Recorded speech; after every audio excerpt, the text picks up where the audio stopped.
tratamiento va a depender de las características o particularidades del paciente.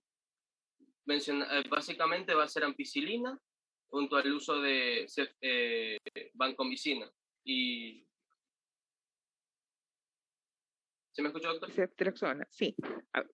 Voy a decirle lo mismo, pero tratar de decirlo diferente, pero exactamente Ya. lo mismo. Mire, en las personas menores de 55 años, en todos los menores de 55 años, cefalosporinas de tercera o cuarta generación, la una o la otra, más vancomicina. Ya. Otro tipo de pacientes, mayores de 55 o los menores de 55 inmunocomprometidos por cualquier causa. A esos, lo mismo que les acabo de decir, cefalosporinas de tercera o cuarta más banco, más AMPI, porque ese es el grupo poblacional, es decir, más de 55, y adicional a eso, pacientes inmunocomprometidos, tenemos que protegerlos de la listeria monocitogénesis. Por eso se le agrega la ampicilina. Esto estamos hablando en los adultos. ¿Hasta allí está claro cómo se va a tratar? ¿Cuál va a ser su tratamiento empírico? Doctora, ¿podría repetir el último tratamiento? Era cefalosporina de tercera, es exactamente el mismo. Cefalosporinas de tercera o cuarta generación más vancomicina. Ese es lo primero que indiqué. El segundo, cefalosporinas de tercera o cuarta más vancomicina más ampicilina. Es decir, un triple esquema como tratamiento empírico.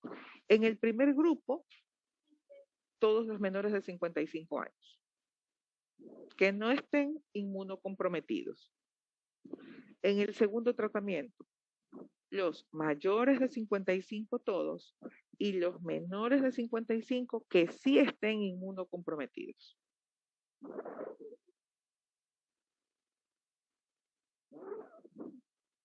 ¿Sí? Entonces, si yo, por ejemplo, les hago una pregunta y les digo a ustedes que es un masculino de 72 años que tiene fiebre, cefalea, rigidez de nuca y que probablemente sea una neuroinfección bacteriana con una pleocitosis, hiperproteinorraquia, ¿cuál sería su tratamiento empírico de inicio? ¿Qué les darían ustedes? Ampicilina, ceftriaxona y vancomicina. Exacto.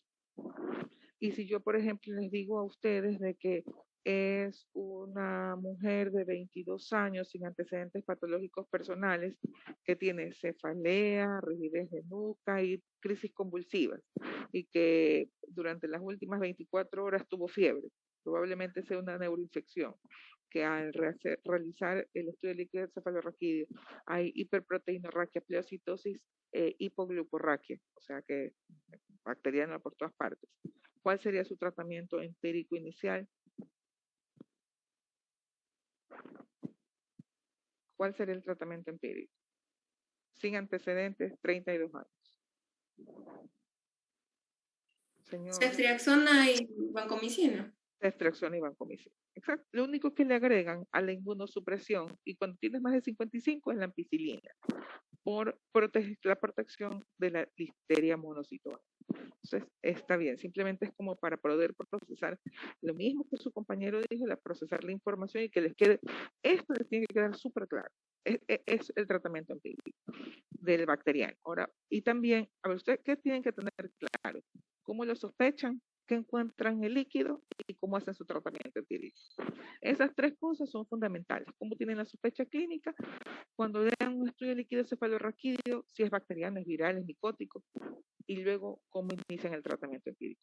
Todo el tema es muy importante, pero esas tres cosas no pueden faltar de que ustedes lo tengan absolutamente claro. Sigamos con meningitis viral y ya luego hacemos una pausa para puntualizar también lo mismo, exactamente lo mismo en la meningitis viral. Continúe, por favor. Bien, el anterior. En cuanto a las meningitis virales agudas, estas pues mencionaban que el Lewis Harrison que tiende a ser consecuencias menos graves que la bacteriana aguda, y los agentes etiológicos más presentes o que van a ser propicios de esta enfermedad regularmente van a ser los enterovirus siguientes. En, en este cuadro podemos observar las causas de meningitis agudas más importantes. Bueno, también habla de encefalitis agudas, pero eso se hablará posteriormente en la exposición. Pero en el caso de las meningitis agudas, el más común, como ya les mencioné, va a ser los enterovirus. También pueden ser los virus de la varicela zoster, el herpes simple 2, el Epstein-Barr, el virus transmitido por artrópodos y también el virus de inmunodeficiencia humana. Y los menos comunes, o agentes etiológicos menos comunes, van a ser el virus del herpes simple 1, el herpes virus humano 6, citomegalovirus, los virus coriomeningitis linfocitídica y la parotiditis. Siguiente.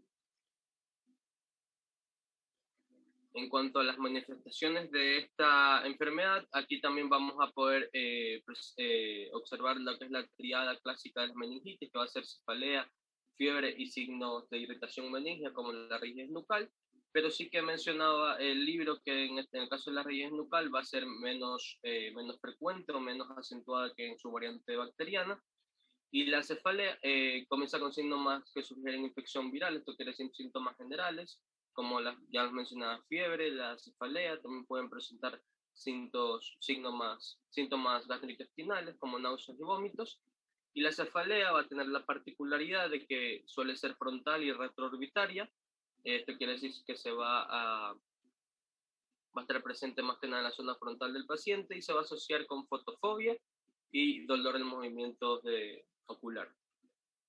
Siento. Bueno, no, regreso. Y bueno, como les mencioné, las manifestaciones generales también pueden ser, también podemos encontrar malestar, pueden presentarse también mialgias, el dolor abdominal, o también pueden ser una combinación de estos, o pueden presentarse estos síntomas y síntomas de manera aislada, con lo cual no siempre van a presentarse todos. Siento. En cuanto al plan investigativo, aquí el texto mencionaba que se pueden utilizar exámenes de serología para básicamente identificar el IgG, el IgM en caso de diferenciar si estamos ante una infección ya sea aguda o crónica.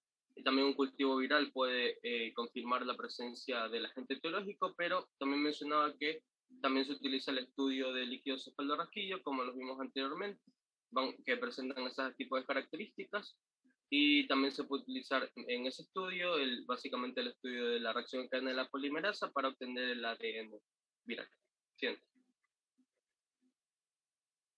Bien, en cuanto al tratamiento de esta meningitis bacteriana, el libro de Harrison mencionaba que se puede llegar a utilizar ciclovir por la sospecha de herpes simple o herpes zóster, y agentes antirretrovirales, pero esto es más en pacientes que sufren infección de virus de inmunodeficiencia humana. Esta meningitis viral, como cualquier proceso viral, suele resolverse espontáneamente en semanas o en ocasiones meses. En caso que sean meses, pues esto ya se considera una meningitis crónica. Y el tratamiento principal es sintomático. Es que eso quiere decir que pues, si el paciente llega a presentar pues, fiebre, se utilizan antipiréticos, si presenta cefalea, se utilizan analgésicos, etc.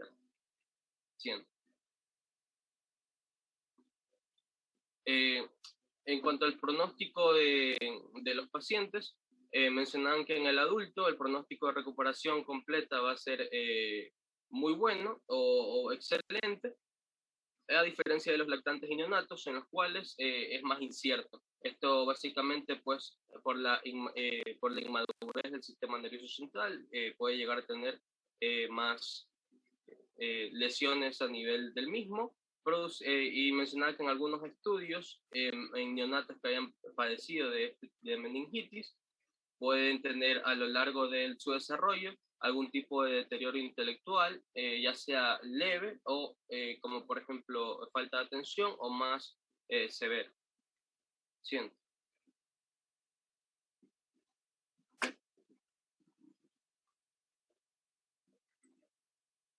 Bueno, en el caso de las meningitis crónicas o recurrentes, estas van a ser una disfunción pronunciada que puede llegar a ser mortal, obviamente, en el caso de que no se trate de manera adecuada, pero se la considera crónica.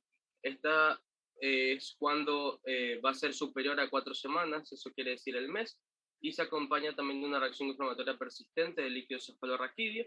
Esto va a ser una reacción obvia debido a que al no haberse resuelto la afectación meningia, esta va a seguir inflamada por la presencia de estos agentes etiológicos, ya sean de origen micótico, viral o bacteriano, lo cual va a producir una inflamación persistente de este líquido y obviamente un aumento de la presión intracraneana constante, que va a dar síntomas que ya los vamos a ver a continuación como una cefalea persistente.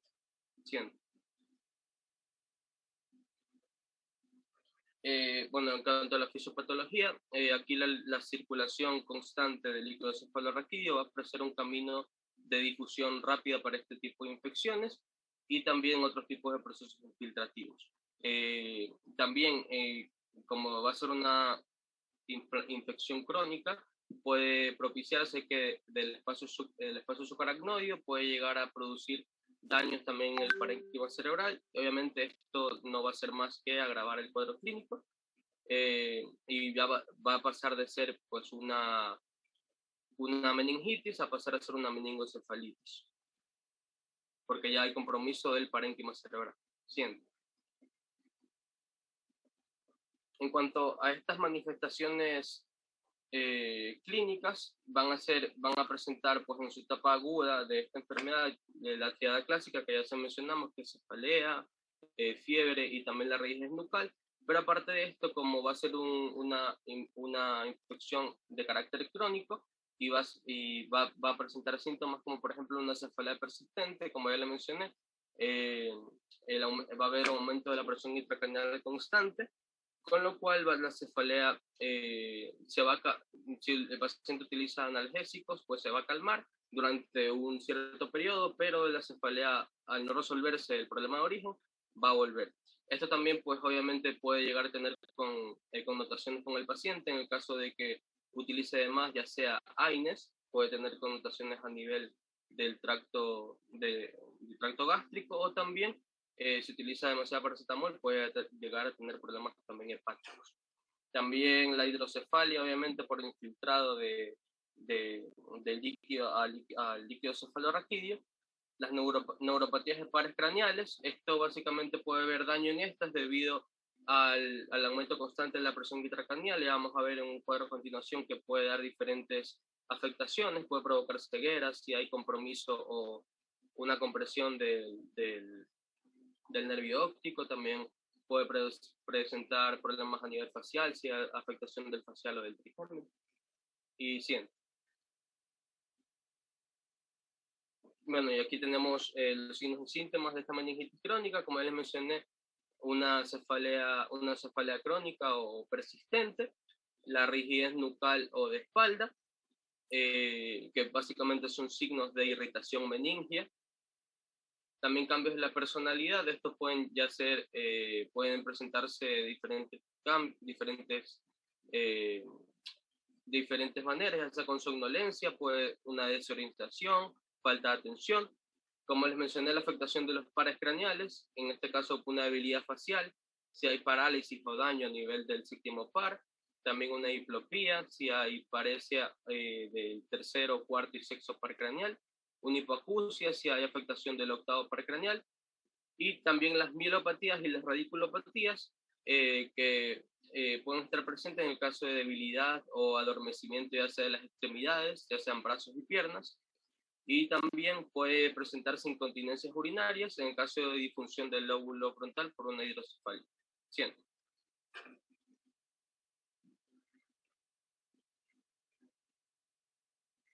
Bueno, aquí tenemos las meningitis intracraneales, las cuales van a estimular las fibras nociceptivas de las meningitis y provocando la ya mencionada cefalea y el dolor de cuello y espalda, que son signos de irritabilidad meningia, y alteraciones cognitivas del comportamiento, las cuales son secundarias a daños vasculares, ya sean crisis epilépticas, apoplegias o mielopatías. En cuanto a la meningitis raquídea, estas se van a presentar se van a presentar como radiculopatías múltiples, con una combinación de dolor radicular, déficit sensitivo, también una debilidad motora y disfunción de esfínteres. ¿Sí? El plan investigativo básicamente va a estar basado en estudios de neuroimagen para evidenciar el daño causado por la hipertensión endocraniana. El estudio del líquido cefalorraquídeo va a ser aquí también primordial para evidenciar la presencia del agente patógeno causal de esta meningitis crónica, y también se puede llegar a utilizar una biopsia meningia para, en este caso, para obtener el agente etiológico causal de la meningitis. ¿Sí? El texto mencionaba que el tratamiento pues, va a ser dependiendo del agente causal, antibacterianos o en el caso de que sea de origen bacteriano, afotericina en caso de micosis. En el caso de que sea viral, ya les mencionamos el tratamiento, que es básicamente un tratamiento más. Y mencionaba que el uso de estos, como hacemos los glucocorticoides, van a suprimir el efecto inflamatorio producido por por este tipo de infecciones, con lo cual los pacientes van a presentar una buena respuesta ante el uso de glucocorticoides y una mejora de los síntomas. ¿Sí? Bueno, antes que continúe la señorita Rosero, simplemente para puntualizar, comentemos ahora como acerca del tratamiento empírico de la meningitis viral. ¿Cuál es el tratamiento empírico? El texto de Harrison mencionaba que el tratamiento en este caso va a ser sintomático con el paciente. El tratamiento de la meningitis viral es aciclovir. De todo lo viral, aciclovir. 10 miligramos por kilo de peso repartido en tres tiempos, ¿no? Cada 8 horas. ¿Por cuánto tiempo? Tanto en lo bacteriano como en lo viral, por 21 días. 21 días le vamos a dar tratamiento a los pacientes. Otro detalle más que no se mencionó anteriormente, pero me acabo de dar cuenta de eso y por eso lo menciono, es el uso del corticoide. El uso del corticoide está aceptado, completamente aceptado en el bacteriano, porque permite que se atraviese, que los antibióticos, que a veces por su forma, por su estructura, tienen componentes lipídicos, no pasan de una manera rápida la barrera hematoencefálica. Pero con el uso de corticoides permiten este paso en la barrera hematoencefálica para poder actuar sobre los gérmenes que están generando la meningitis. Pero en lo viral, más bien no. Es preferible en lo viral dar el antiviral y no utilizar corticoides. ¿Por qué? Porque el tratamiento antiviral efectivo que para el meningitis o encefalitis va dirigido más hacia el virus del herpes. Es que es el único que se ha demostrado fehacientemente que el aciclovir le va muy bien. Pero ¿y qué tal si es otro virus? No tenemos la evidencia, no va a ser vencido o agredido por el aciclovir, entonces más bien es una infección que puede perpetuarse o puede agravarse. Entonces, en conclusión, ya dijimos tratamiento empírico de bacteriana, ya dijimos tratamiento empírico de viral que es con aciclovir, en la bacteriana le agregan la dexametasona, el tiempo de los dos, 21 días. 21 días de tratamiento. Ahora, ¿cómo sabemos si es bacteriano o viral? Hay algunas cosas que tenemos que tomar en consideración. Antes del estudio del líquido cefalorraquídeo, cuando ustedes estén sacando la muestra de sangre al paciente, tienen que agregarle procalcitonina, que si está alto, más nos indica que fuera bacteriano. También deben de solicitar un hemocultivo antes de iniciar la primera administración de antibiótico terapia. Y primero administren el antibiótico y luego pongan el corticoide. Entonces, de esa manera les va a dar un poco más de seguridad de que, esa meningitis va a poder ser vencida. Ahora, en el estudio del líquido cefalorraquídeo, ¿cuáles son las características que más nos tienen que llamar la atención? En cuanto a células, que en la bacteriana va a estar de predominio de neutrófilos y en la viral hay predominio linfocitario. En la bacteriana van a haber mucho más células, hay una mayor cantidad de pleocitosis, pero en la viral hay menos celularidad. En cuanto a proteínas, en la bacteriana va a haber hiperproteinorraquia, proteínas muy, muy altas. En la viral pueden estar discretamente incrementadas. En la bacteriana, la glucosa, la hipoglucorraquia va a ser importante y va a hacer niveles de menos incluso de 40 miligramos de decilitro, o un tercio de lo que sería la glucosa sérica. Pero en la meningitis viral no va a haber modificación de la glucosa, por lo general. Entonces, estos sumados al solicitar el lactato, que se consume el lactato mucho más rápido en lo bacteriano, no tanto en lo viral, ya nos puede dar algunas pautas de cómo, por dónde empezar. Esto es con la primera parte, porque luego no solamente es que tenemos que decir bacteriano o viral, sino que decir qué bacteria, qué virus. Y para eso hay estudios que inmediatamente se hacen, porque se demoran un poco más, como los cultivos, como las pruebas de PCR, como las tinciones, que nos dan, ya luego, ya nos indican cuál es el germen específico. Como los cultivos los vamos a tener a las 72 horas, a los 7 días y a los 21 días, todo ese tiempo no puede estar esperando el paciente el reporte de ese cultivo para nosotros iniciar una terapia. Por eso es la importancia de tener claro cuál es la antibiótico-terapia empírica, cuál es la terapia viral empírica y de esa manera poder dar un tratamiento oportuno. No sé si hasta ahí hay alguna pregunta, alguna duda con respecto a esta primera parte.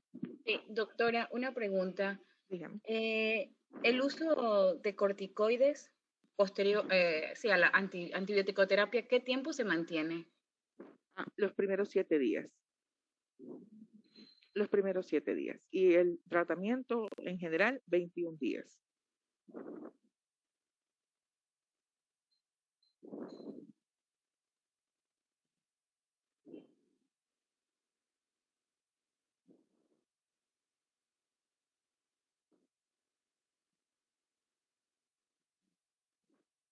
Mantenemos la misma dosis. Siempre tiene que ser dosis alta de antibiótico-terapia y, perdón, de corticoides.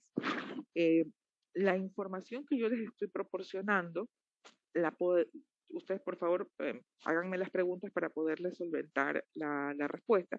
Pero si ustedes quieren ampliar un poquito más, ustedes en su plataforma tienen un artículo acerca de meningitis bacteriana y allí van a tener a complementar la información que muy bien su compañero nos está presentando, una información muy buena, muy estructurada. Harrison presenta información muy buena, pero que tal vez hay algunas cosas que puedan complementar. Por ejemplo, los factores de riesgo por grupos etarios, por ejemplo, las dosis de cada antibiótico, de cada antiviral y también los ajustes según la depuración de creatinina en orina de 24 horas y también de acuerdo a los miligramos por kilo. Esas son cosas que realmente nosotros debemos de tenerlas a la mano, memorizar las cosas más puntuales, pero es tanta la información en medicina que siempre tenemos que tener dónde ir a buscar la información cuando ya queremos ser mucho, mucho más puntuales, porque no siempre vamos a manejar todas las dosis, ni todos los efectos adversos, ni todas las interacciones. Entonces siempre es bueno tener claro dónde ir a buscar para cuando se nos presente la oportunidad, actuar de la manera más adecuada posible, ¿no? Entonces, bueno, eso además, algo más que quisiera yo complementarle, sí, la profilaxis.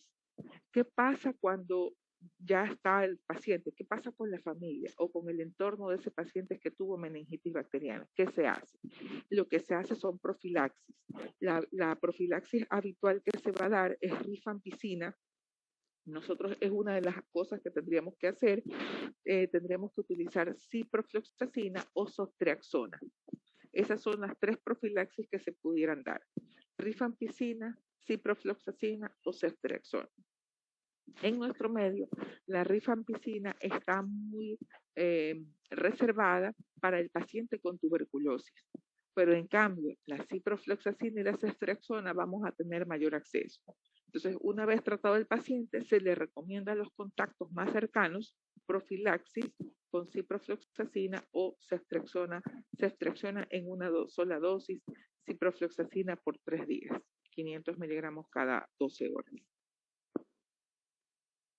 Doctora, esta profilaxis habitual con rifampicina, cipro y ceftriaxona, ¿es para ambos casos, en caso de sea viral o bacteriana? No, sobre todo la bacteriana meningocócica. En la viral no hay una profilaxis que haya demostrado que sea eficaz. Tampoco se han hecho trabajos al respecto de las profilaxis virales, pero en la bacteriana sí, sobre todo cuando hay meningitis meningocócica. Por ejemplo, hace muchos años en una de las cárceles del país hubo un brote de meningitis que le dieron a todos los contactos, probablemente, no lo sé, ciprofloxacina o probablemente rifampicina. O sea, todos los contactos, sobre todo cuando están en medios de hacinamiento, deben de recibir profilaxis en este tipo de meningitis bacteriana. Doctor, ¿y por cuánto tiempo? Así mismo como lo... No, ceftriaxona es una sola dosis, ciprofloxacina 500 miligramos cada 12 horas.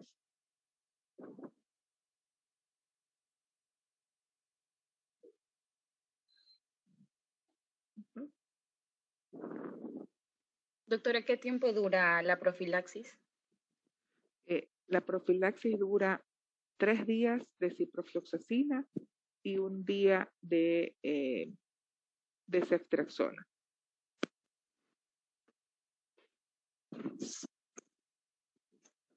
Bueno, vamos a hacer una pausa. Vamos a quedarnos hasta aquí en este momento y continuamos a las 9 de la mañana para hacer un descanso, para continuar con encefalitis y terminar el tema de neuroinfección el día de hoy. ¿Sí? Listo. Recording